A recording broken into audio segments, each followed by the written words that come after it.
this is Russ. I am on the bike path that goes through the forest.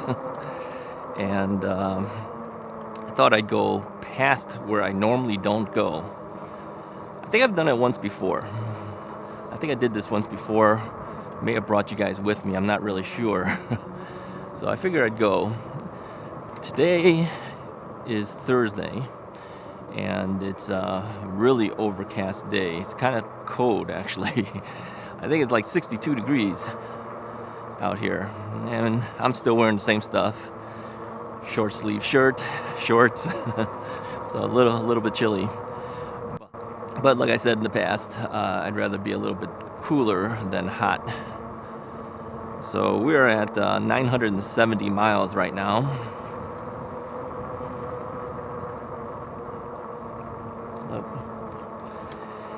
And so I doubt very seriously we will break the 1,000 mile mark on this ride, because that would be 30 miles, and even at best, my battery does about 24 miles based on my weight and how I ride in hills and things like that. So, all right, so here's the area that I usually just stop and turn around, but I think this time we'll just go past it. Let's see what happens. I've done it once before, and that was about it. So here, we have to cross a major street in order to do it. I'm on the sidewalk right now. It is technically part of the bike path,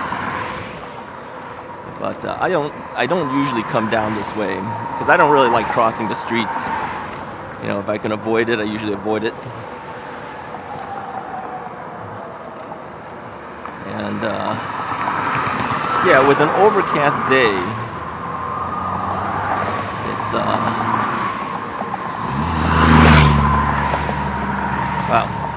The lady had a rear view mirror that really stuck out of her handlebar. I didn't even know if we were gonna make it based on how wide she was. On an overcast day, it's a little bit easier to deal with, I think, sometimes. Alright, so let's see, where does this go?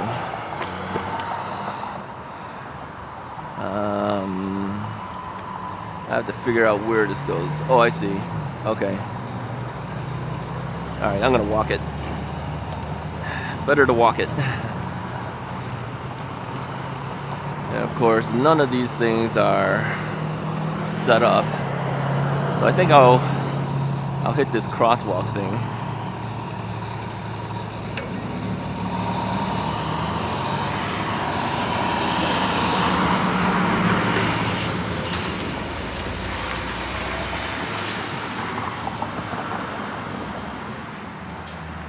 Yeah, it looks really dark in that forest preserve. And I think you have to go through it in order to get through there. I only went through here once, and I don't remember exactly what we needed to do this.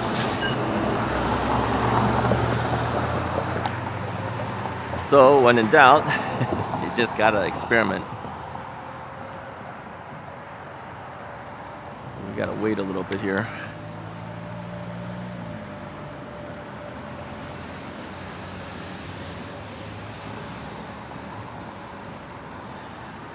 Okay, so what I did is I turned on the rear light. I have a walk signal even though it shows red.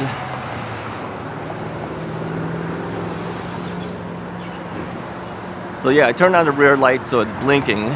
Since it's kind of dark, it's an overcast day, that'll stand me out a little bit.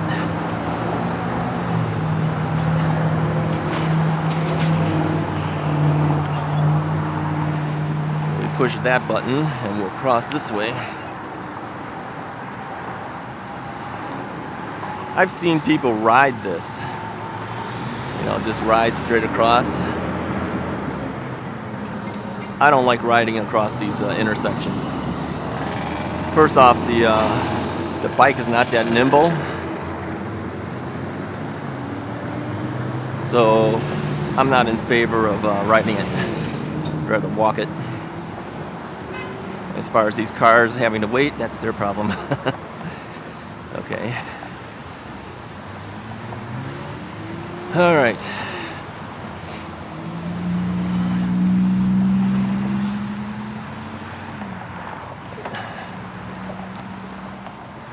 Morning.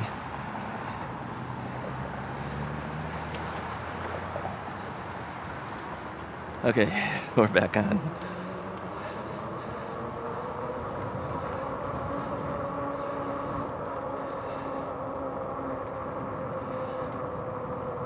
Okay, so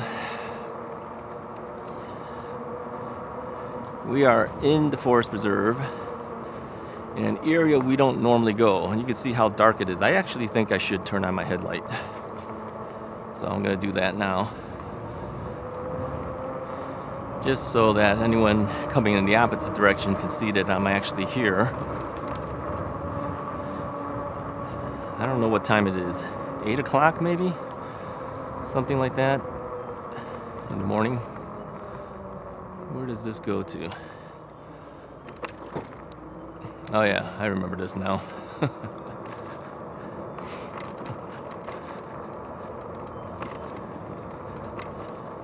Okay, yeah, so we're going deep into the forest preserves again.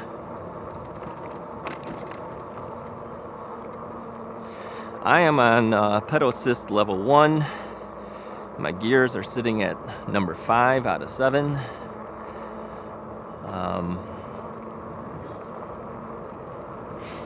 I've been using pedal assist level 1 more often now. I find that if I go to a lower gear while pedaling assist level 1, I can get this bike moving. I'm doing about 13 miles an hour going up a hill right now, so I'm going to use a little bit of throttle to help me along. So yeah, this is another area of the forest preserve. We haven't come down here that often. I think maybe I've brought you here once before. I just can't recall anymore. I kept thinking I wanted to go a little bit of distance today, but considering it's overcast, it was supposed to rain last night. I don't know if it did or it didn't. And since the entire day is overcast, I think it has a high of 72 degrees, something like that. I didn't want to go too far, like going to Prospect Heights Trail. So I figured I'd hang around here in the Forest Preserves area. Still a little bit of distance from the house, but again, it's still closer than going all the way out to Prospect Heights. So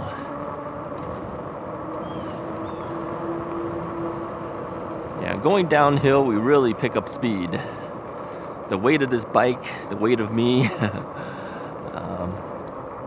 we really go quite fast sometimes. So I had been thinking about my replacement tires. Now my tires are really not worn out, but I know eventually it's gonna be. And some people were warning that with the supply chain falling apart, not having parts could be an issue, and that you should get your stuff in preparation so when you actually need it, you have it. If you wait until the day that your stuff goes and dies on you, you might not be able to get it for weeks. So I don't know if I should get tires this early. I don't think it's really ready, but then again, if you have a flat or something happens that punctures not only your inner tube but really hits into like the sidewall of your tire, that could be a problem. Then you have no tires. It could be out for a while.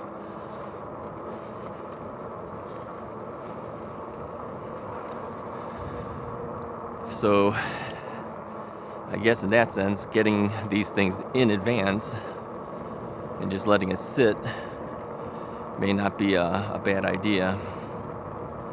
Same thing with additional brake pads. I think brake pads is something I should get and keep with me. I have never done that. All right, let's see. Let's go this way.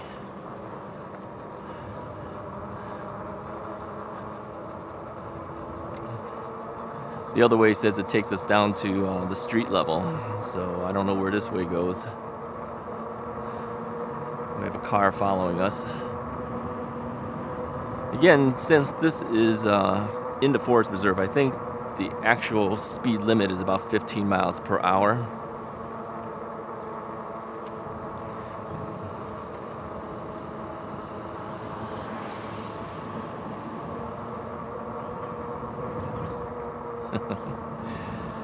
Yeah, it's always kind of eerie when it's overcast and you're in a forest preserve. Let me tell you a story once. I remember many years ago, my father had passed away, and I wanted to go to the cemetery to visit him. I think it was on his birthday. His birthday is 19th of November, so you can figure, the daylight disappears faster by that time. I remember going down to the cemetery. It was quite a distance of drive to get there. And we were losing light. By the time I got there, we had no light. So now the question is, do you go into a cemetery, pitch black darkness, or do you not do it? And I guess the typical instinct would be, don't go in there, that's too scary. Cemetery, late at night. But you have to remember, too, that I've had some experience with homicides and things like that. So it didn't really bother me as much as maybe it would bother other people. So yeah, I went in there. And I found it. Even though it's dark. Found where his gravesite was. So, and any time I come through forest preserves, and I mentioned this in the past, I always said, great place for a body dump, because we know that's exactly what happens a lot of times. Now, I told this story before, and I don't know if I had comments from people saying that you're always kind of afraid of this and that, but you have to be aware of your surroundings. I'm always scanning the area. I don't trust anything or anywhere I'm at, so I'm always looking around. Yeah, that car has been following us the entire time, and I know I'm not doing 15 miles an hour. I'm going a little slower. But anyways, you got to be aware of everything.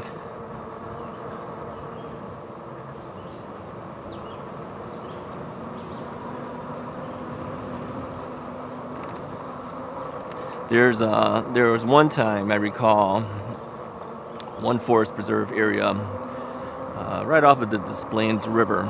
I used to go fishing there all the time, and I remember reading in the newspapers that they found half of the body of one guy not too far from where I fished. Maybe 1,000 feet, maybe? Half of his body, okay? The other half was found in another area, in another forest preserve.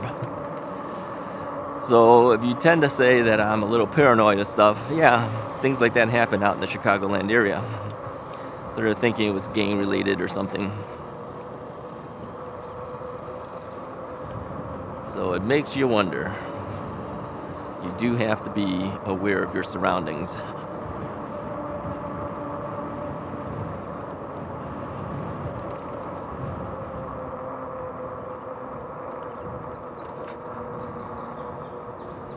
So this thing has a little roundabout area as well. Kind of like the other part of the forest preserve I've gone to before. It's kind of similar, but being that it is a different area,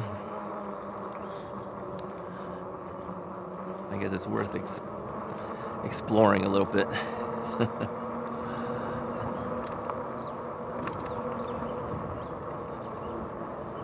There are cars out here. What are these cars doing out here? What are these people doing? Okay, I can see some people are walking dogs and the like. What are the rest of them doing? It's the way my mind thinks.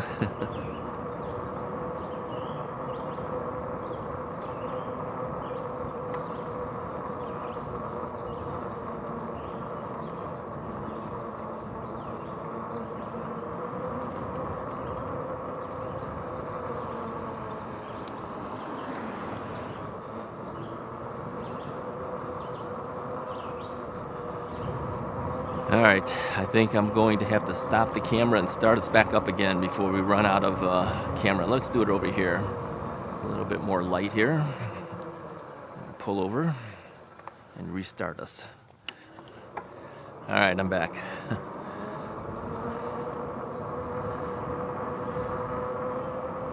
So, what do you guys think of this forest preserve? You like being in forest preserves, especially with very little light?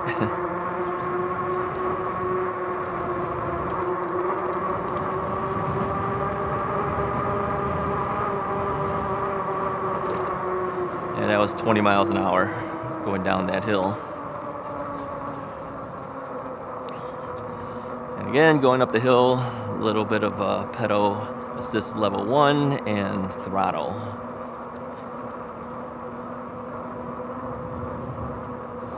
Yeah, I could do pedal assist level 1, I think. I think my problem with level 1 is I didn't know how to do it. I had my gears too high up. I was always in 6 or 7, thinking that I needed to be able to get more power going through there by getting a little more resistance on a higher gear. But no, it's easier to pedal when you're on gear number 4 or 5. You don't move as fast, obviously, but you can keep going at least.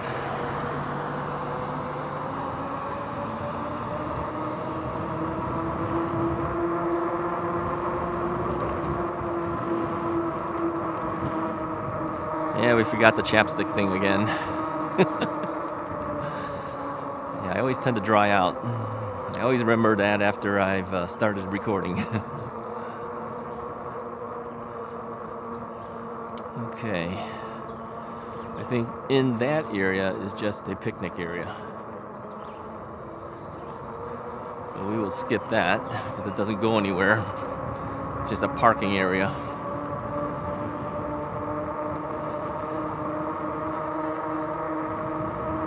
$972 miles.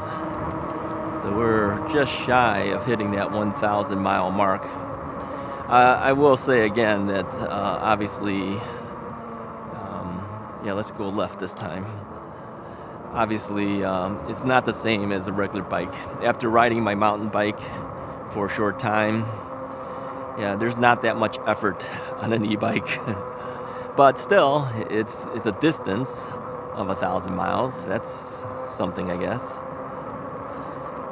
They have a lot of unpaved paths in here. I don't know, one day maybe I'll do it, but I doubt it. Good place for a body dump, right? No, we're not going in there. We're staying on the paved paths. Alright, so this lets out onto the street level, and I don't know where it goes from that point.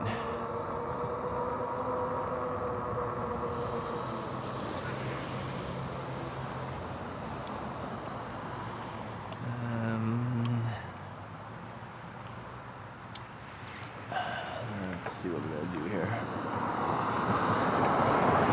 I don't know if that guy's turning or something. We gotta see what our prospects are here. Yep, all right. Cross the road. I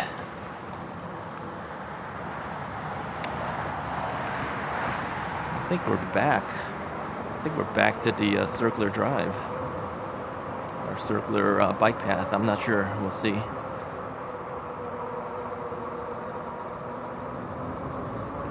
You know, a lot of these things start looking the same after a while, so you really don't know. I think this thing brings us back. Well, if it is, that's good. Yeah, I think it is. This brings us back to the 3 mile circle that we always do. Okay. So I've learned there's another way to get back on here. You got to go through it, but you get back. Okay, that's not bad.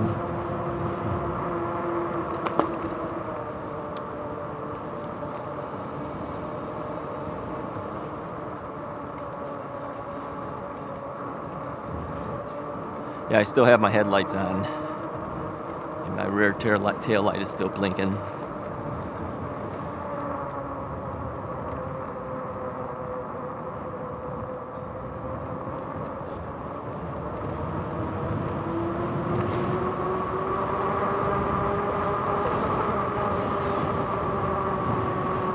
Yeah, light. Yeah, you have a wide open area, you get a lot more light.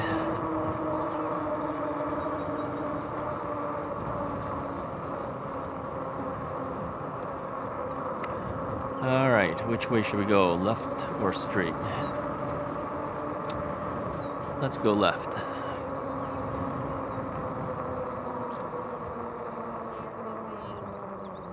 Morning. All right, we are back on the circular path. So, yeah, found another way of getting back onto the path.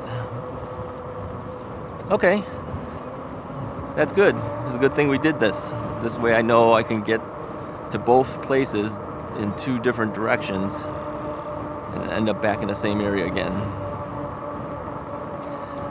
So I did a little research on deer, since I keep seeing deer out here, and found out that deer eat mostly vegetation. That's why they're always grazing.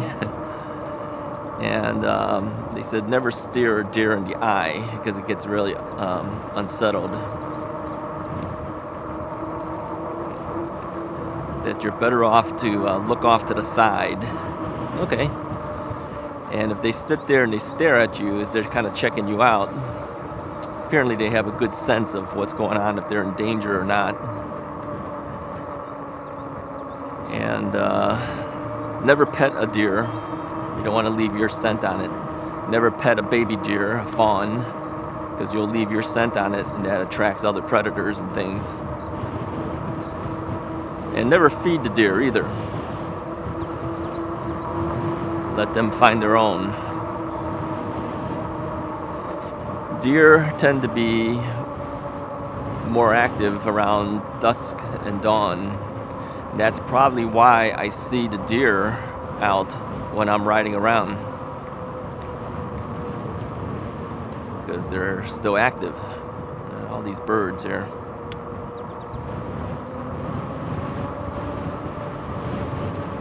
And then during the day, they tend to sleep or something. They'll just bed down in some tall grasses and hide themselves in the tall grasses.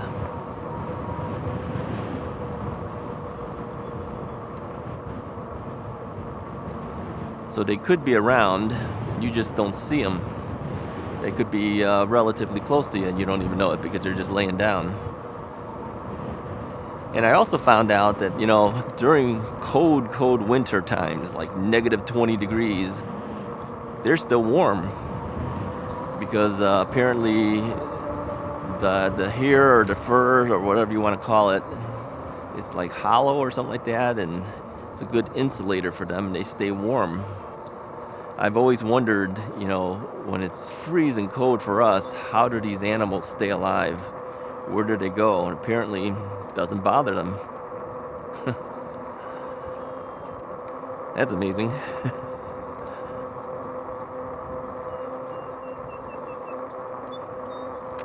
They said that the average deer lives around 4.5 years, something like that. So their lifespan is really not that long. I did not know that either. The things you can find when you Google it. Yeah, this is the way I spend my time. I'm scanning the area all the time. I'm always looking, because you don't want a deer running out in front of you. You hit a deer while you're riding your bike. I remember once I was driving my car, and 2 deer ran across the road at very fast speed. I'd never seen them go across that quick.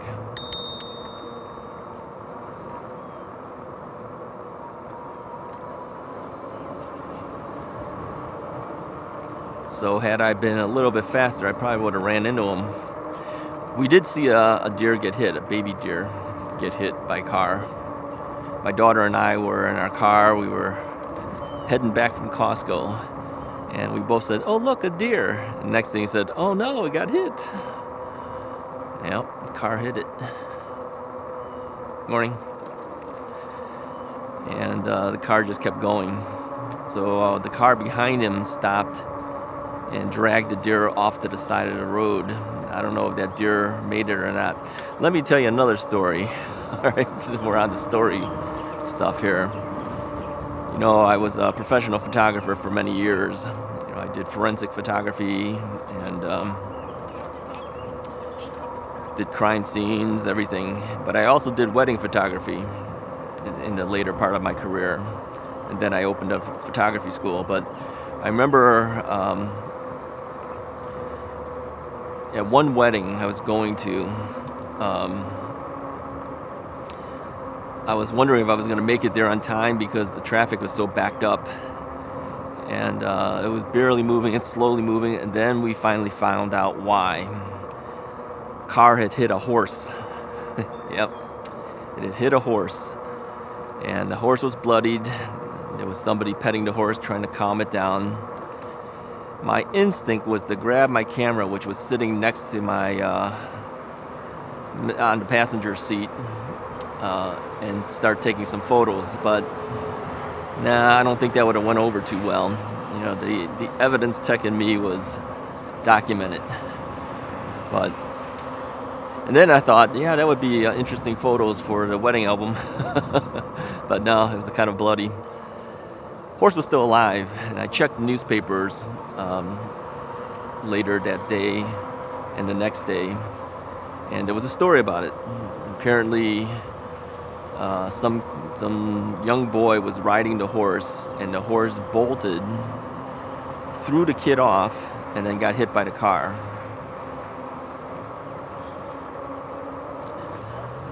Now they say that the horse kind of knew there was danger coming up. And so to protect the kid, the horse tossed the kid off and got hit instead. So you read stories like that and you go, wow, the horse actually protected the kid. It's a good story, but it's a sad story as well. Anyways, throw a downer on this whole video. Just kind of popped into my brain. There's a lot of things that I've seen and done as a photographer. I will say that, as a professional photographer. I've had opportunities to do things that most people have never had the opportunity to do. See things that a lot of people have never been able to see. Go places that a lot of people don't get the opportunity to go to. I remember taking photos for Law Enforcement Quarterly, which is a magazine that is published by the District Attorney's Office in San Diego County. And my supervisor was assigned to take photos on an aircraft carrier that was docked off the Coronado Bay area. And he wasn't able to do it, so he reassigned it to me. And I was able to take photos. It was the first published photos I ever had. That's how I got my first published photos. It was published in the magazine. And the lieutenant who was taking me around stopped by the ship's store and got me a ship's hat, little cap, right? USS Independence. And so I brought it back and showed it to my supervisor, and he says, "You know what kind of cap this is?" I go, "Ship's cap?" He says, "This is an officer's cap." And the reason that happened was because he's a lieutenant. The guy who sold it to him figured it was for the lieutenant, but he gave it to me. You get opportunities like that just come your way sometimes. Anyways, I just thought I'd share that story with you. Appreciate you guys coming along on the ride, helping me find another way back to this path through another area where I never usually go. Now I know I can go there and back up over here. Kind of cool. So, Anyways, appreciate it. If you like the video, hit the like button, hit the subscribe button, and I will talk to you guys next time.